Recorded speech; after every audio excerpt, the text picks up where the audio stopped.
नमस्कार दोस्तों, चलिए जानते हैं उत्तर प्रदेश की 50 फटाफट बड़ी खबरों को सिर्फ 10 मिनट में। लेकिन उससे पहले आप यह वीडियो किस जगह से देख रहे हैं, हमें कमेंट में। उत्तर प्रदेश में रामनवमी के मौके पर 26 और 27 मार्च को सरकार ने सार्वजनिक अवकाश घोषित किया है। इसका फायदा स्कूल, कॉलेज और सरकारी दफ्तरों में काम करने वाले लोगों को मिलेगा। लोग इस दौरान अपने परिवार के साथ त्योहार मना सकेंगे और धार्मिक कार्यक्रमों में भी आराम से शामिल हो पाएंगे।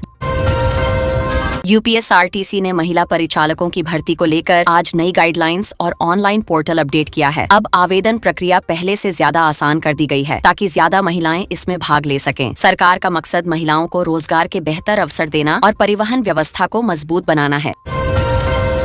गाजीपुर में गंगा किनारे बनने वाले नए रिवर फ्रंट प्रोजेक्ट को आज शासन से मंजूरी मिल गई है। इस प्रोजेक्ट से शहर का विकास होगा और पर्यटन को भी बढ़ावा मिलेगा। स्थानीय लोगों को रोजगार के नए अवसर मिलेंगे और गंगा किनारे सुंदर वातावरण तैयार किया जाएगा।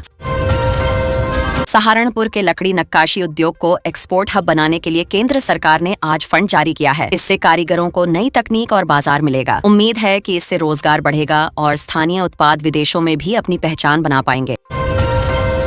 उत्तर प्रदेश में आज से 5 नए शहरों में पीएनजी पाइपलाइन बिछाने का काम शुरू हो गया है। इससे घरों और उद्योगों को सस्ती और सुरक्षित गैस उपलब्ध होगी। सरकार का लक्ष्य है कि ज्यादा से ज्यादा लोगों तक स्वच्छ ऊर्जा पहुंचाई जाए और प्रदूषण को कम किया जा सके। मुख्यमंत्री योगी आदित्यनाथ आज गोरखपुर में 20 करोड़ रुपए की लागत से बने आईटी पार्क का उद्घाटन करेंगे। इससे युवाओं को आईटी सेक्टर में रोजगार के नए अवसर मिलेंगे और शहर में तकनीकी विकास को भी बढ़ावा मिलेगा। स्थानीय अर्थव्यवस्था को इससे मजबूती मिलने की उम्मीद है। अयोध्या में रामनवमी मेले के लिए आज सुबह से ही लाखों श्रद्धालु पहुंच रहे हैं। सुरक्षा के लिए एटीएस और पुलिस की विशेष टीमों को तैनात किया गया है। प्रशासन हर व्यवस्था पर नजर बनाए हुए है ताकि श्रद्धालुओं को किसी तरह की परेशानी न हो और आयोजन शांतिपूर्ण तरीके से पूरा हो सके।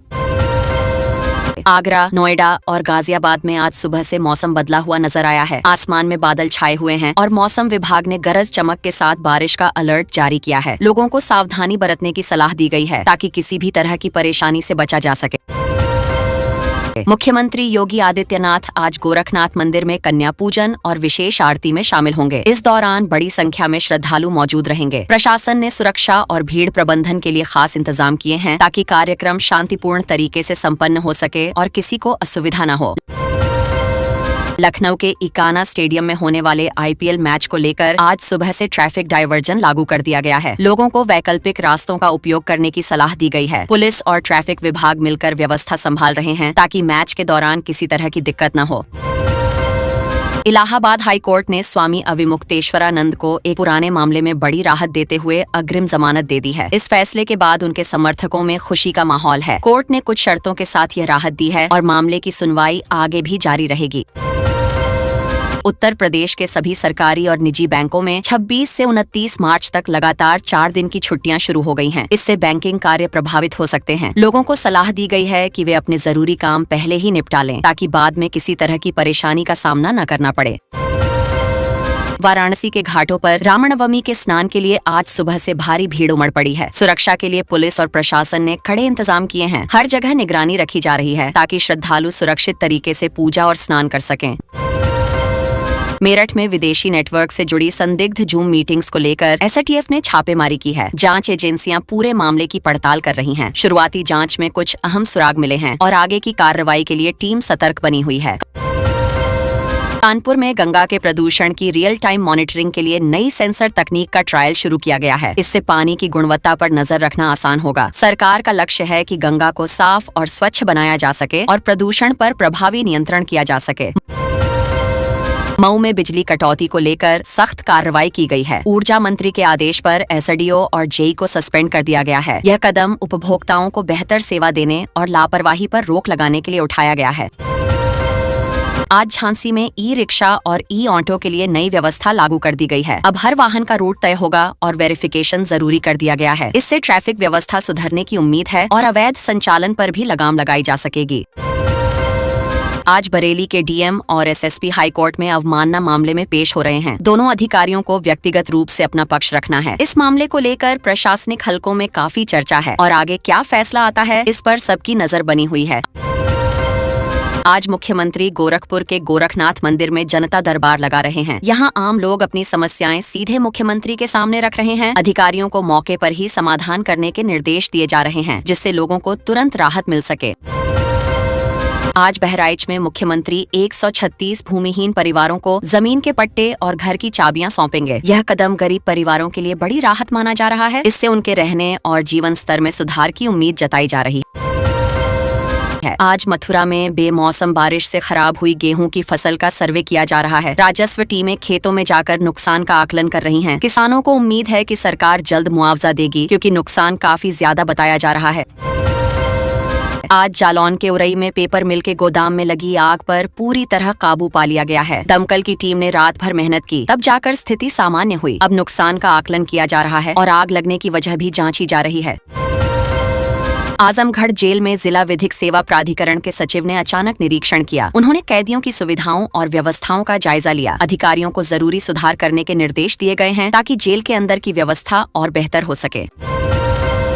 आज लखनऊ यूनिवर्सिटी पीएचडी प्रवेश परीक्षा के नतीजे जारी करने जा रही है। छात्रों में काफी उत्साह है और सभी अपने रिजल्ट का इंतजार कर रहे हैं। विश्वविद्यालय प्रशासन ने परिणाम जारी करने की पूरी तैयारी कर ली है और वेबसाइट पर भी व्यवस्था मजबूत की गई है।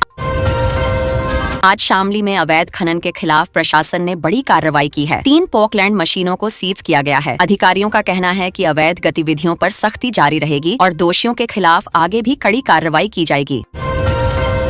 आज सुल्तानपुर में ओवरब्रिज गिरने के मामले की जांच के लिए टेक्निकल टीम मौके पर पहुंच रही है। टीम यह पता लगाएगी कि निर्माण में कहां कमी रह गई। रिपोर्ट के आधार पर जिम्मेदारों पर कार्रवाई तय की जाएगी, जिससे भविष्य में ऐसी घटनाएं न हों।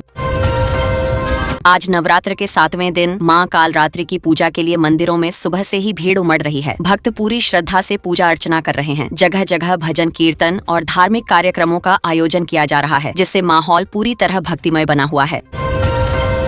योगी सरकार ने क्रिकेटर रिंकू सिंह को खेल विभाग में राजपत्रित अधिकारी बनाकर बड़ी जिम्मेदारी दी है। यह कदम खिलाड़ियों को प्रोत्साहित करने के तौर पर देखा जा रहा है। इससे युवाओं में खेल के प्रति उत्साह बढ़ेगा और सरकार की खेल नीति को भी मजबूती मिलेगी।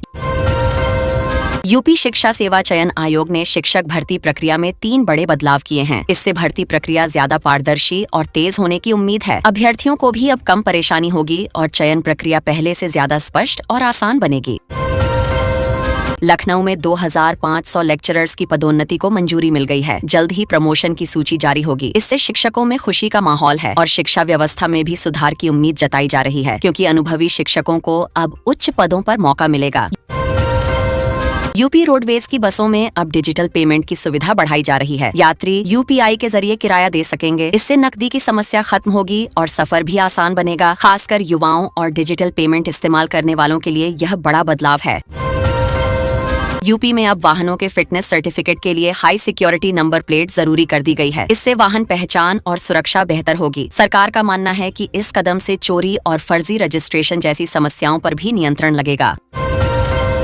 वाराणसी को 5000 करोड़ के बजट से सिटी इकोनॉमिक रीजन बनाने की योजना तैयार हो चुकी है। इससे रोजगार के नए अवसर पैदा होंगे और शहर का विकास तेजी से होगा। सरकार इसे एक मॉडल सिटी के रूप में विकसित करना चाहती है।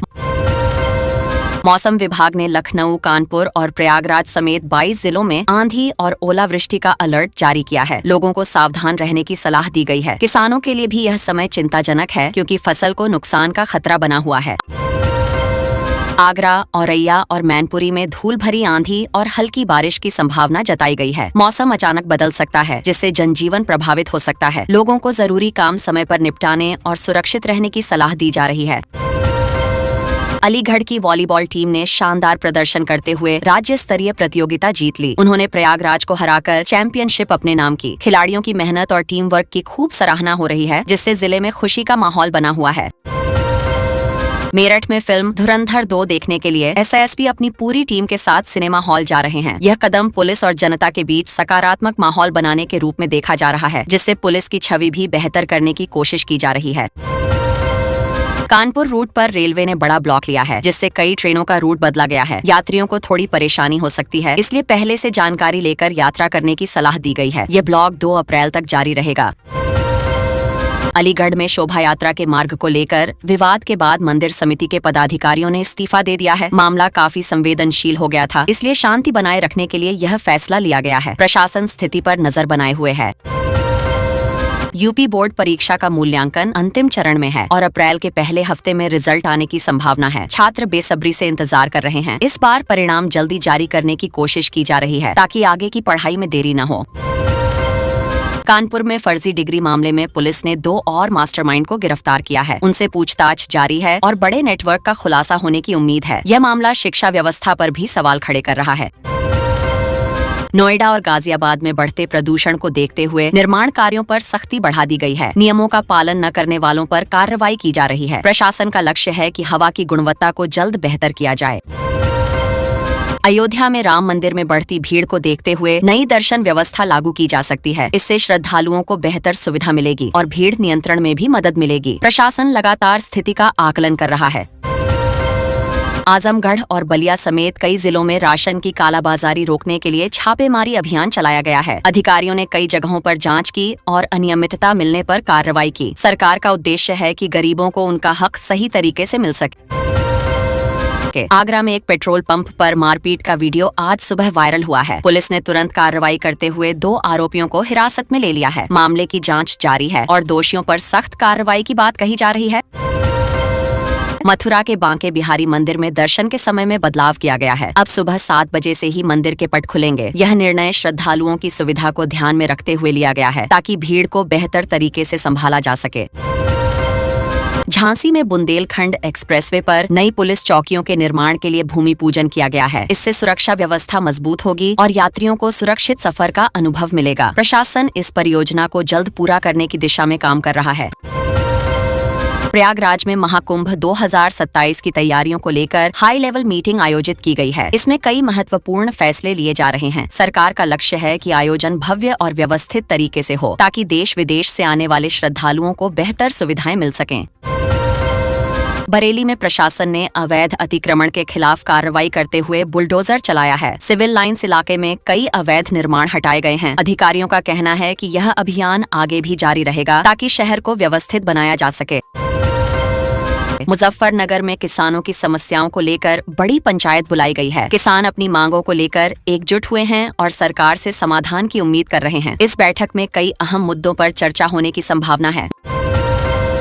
नोएडा गाजियाबाद में हल्की बारिश हुई। सुबह मौसम सुहाना रहा और तापमान में गिरावट आई। स्थानीय लोगों ने कहा कि गर्मी से राहत मिली है। बारिश से आसपास के पौधों और खेतों को भी फायदा हुआ। मौसम विभाग ने अगले कुछ दिनों में भी हल्की बूंदाबांदी की संभावना जताई है। कानपुर के एमएसएमई उद्योगों में प्राकृतिक गैस की कमी ने उत्पादन प्रभावित किया। कई फैक्ट्रियों को अस्थायी रूप से बंद करना पड़ा। अधिकारियों ने कहा कि गैस आपूर्ति जल्द बहाल होगी ताकि उद्योगों को नुकसान न पहुंचे। स्थानीय व्यापारियों ने सरकार से त्वरित समाधान की मांग की है। गोरखपुर में एक फर्जी IAS अधिकारी पकड़ा गया। यह व्यक्ति तीसरी शादी करने की योजना बना रहा था। पुलिस ने जालसाजी और फर्जीवाड़े के मामले में उसे गिरफ्तार किया। जांच में यह भी पता चला कि उसने सरकारी दस्तावेजों का गलत इस्तेमाल किया। आगरा नगर निगम में पार्षदों ने प्रदर्शन किया। नगर आयुक्त बैठक में अनुपस्थित रहे, इसलिए सदन में हंगामा हुआ। पार्षदों ने निंदा प्रस्ताव पास किया और प्रशासन से कार्रवाई की मांग की। लोगों ने कहा कि शहर में प्रशासनिक लापरवाही को जल्द सुधारा जाए। मेरठ में नमो भारत कॉरिडोर के आसपास वर्ल्ड क्लास सुविधाओं के लिए जोनल प्लान पास हुआ। जल्द ही निर्माण कार्य शुरू होगा। इससे क्षेत्र का विकास होगा और पर्यटन, व्यापार और आवागमन में सुधार आएगा। स्थानीय लोग इस बदलाव के लिए उत्साहित हैं। उन्नाव में फर्जी फर्म बनाकर करोड़ों की GST चोरी का खुलासा हुआ। पुलिस ने 25 लोगों के खिलाफ मामला दर्ज किया। जांच में यह पता चला कि कर चोरी की पूरी योजना महीनों से चल रही थी। अधिकारियों ने कहा कि आर्थिक अपराधों पर सख्त कार्रवाई जारी रहेगी। मथुरा में दिल्ली आगरा हाईवे पर जाम लग गया। फरसा वाले बाबा की संदिग्ध मृत्यु के बाद समर्थकों ने विरोध प्रदर्शन किया। घंटों तक वाहनों की आवाजाही बाधित रही। पुलिस और प्रशासन ने स्थिति को नियंत्रित किया और शांतिपूर्ण समाधान की कोशिश की। डिप्टी CM केशव प्रसाद मौर्य ने सपा पर हमला किया। उन्होंने कहा कि अखिलेश यादव के जीतने के सपने 2027 में भी पूरे नहीं होंगे। विपक्ष की रणनीतियों पर सवाल उठाते हुए उन्होंने अपने राजनीतिक दृष्टिकोण साझा किए। गाजीपुर में महिला चिकित्सालय के शिफ्ट होने के विरोध में ग्रामीण मोर्चा खोल दिए। उन्होंने प्रशासन से बात की और स्थानीय स्तर पर आंदोलन किया। लोगों ने कहा कि स्वास्थ्य सुविधा को बदलने का निर्णय उन्हें सूचित किए बिना लिया गया। झांसी में पिछले 24 घंटे में सबसे अधिक तापमान 34 डिग्री दर्ज किया गया। गर्मी और उमस से लोगों को परेशानी हो रही है। मौसम विभाग ने लोगों को सावधानी बरतने और दिन के समय गर्मी से बचने के लिए सुझाव दिए हैं। लखनऊ में भाजपा की सांगठनिक चुनावों को लेकर पदाधिकारियों की बैठक चल रही है। भविष्य की रणनीतियों और संगठन को मजबूत बनाने के लिए चर्चा की जा रही है। सभी नेताओं ने सुझाव और योजना साझा की। देवरिया में पुलिस ने चोरी के बड़े मामले का खुलासा करते हुए लाखों का सामान बरामद किया है। 5 आरोपियों को गिरफ्तार किया गया है और पुलिस अब पूरे नेटवर्क की जांच कर रही है। आगरा लखनऊ एक्सप्रेसवे पर एक लग्जरी कार में अचानक आग लग गई, लेकिन यात्रियों ने समय रहते बाहर निकलकर जान बचा ली। दमकल की टीम ने मौके पर पहुंचकर आग बुझाई। प्रयागराज में कोल्ड स्टोर में अमोनिया टैंक फटने से अफरा तफरी मच गई और मजदूर मलबे में फंस गए। बचाव टीम लगातार रेस्क्यू ऑपरेशन चला रही है। गाजियाबाद में एक युवक को पाकिस्तान के लिए जासूसी के शक में हिरासत में लिया गया है। सुरक्षा एजेंसियां उससे पूछताछ कर रही हैं और मामले की गंभीरता से जांच चल रही है। आज अयोध्या में राम मंदिर में सुबह से ही जबरदस्त भीड़ देखने को मिली। लोग दूर दूर से दर्शन करने पहुंचे। प्रशासन ने सुरक्षा के पूरे इंतजाम किए, बैरिकेडिंग लगाई गई और पुलिस लगातार गश्त करती रही। श्रद्धालु लाइन में शांति से खड़े होकर दर्शन करते रहे, जिससे व्यवस्था काफी संतुलित और सुचारू बनी रही। आज प्रयागराज में शिक्षा विभाग की एक अहम समीक्षा बैठक हुई, जिसमें यूपी बोर्ड की कॉपियों के मूल्यांकन को लेकर चर्चा की गई। अधिकारियों ने खास तौर पर गुणवत्ता और समय पर रिजल्ट जारी करने पर जोर दिया। कोशिश यही है कि छात्रों को बिना गलती और देरी के उनका परिणाम मिल सके। आज सुबह पश्चिमी यूपी के मेरठ, नोएडा और गाजियाबाद में तेज आंधी और बारिश हुई, जिससे मौसम अचानक बदल गया। लोग बाहर निकलते समय सतर्क दिखे। प्रशासन ने बिजली गिरने और जल भराव को लेकर अलर्ट जारी किया। हालांकि बाजार और स्कूलों में हलचल सामान्य बनी रही। लखनऊ समेत आसपास के 12 जिलों में मौसम विभाग ने अगले 3 घंटे के लिए येलो अलर्ट जारी किया है। लोगों को तेज हवाओं और अचानक बारिश से सावधान रहने को कहा गया है। प्रशासन ने स्कूलों और भीड़भाड़ वाले इलाकों में सुरक्षा इंतजाम और ज्यादा मजबूत कर दिए हैं। वाराणसी के 80 घाट पर सुबह की गंगा आरती में आज काफी ज्यादा भीड़ देखने को मिली। लोग परिवार और दोस्तों के साथ पहुंचे और श्रद्धा से आरती में शामिल हुए। प्रशासन ने साफ सफाई और सुरक्षा का खास ध्यान रखा, जिससे सभी को एक अच्छा और सुरक्षित अनुभव मिला।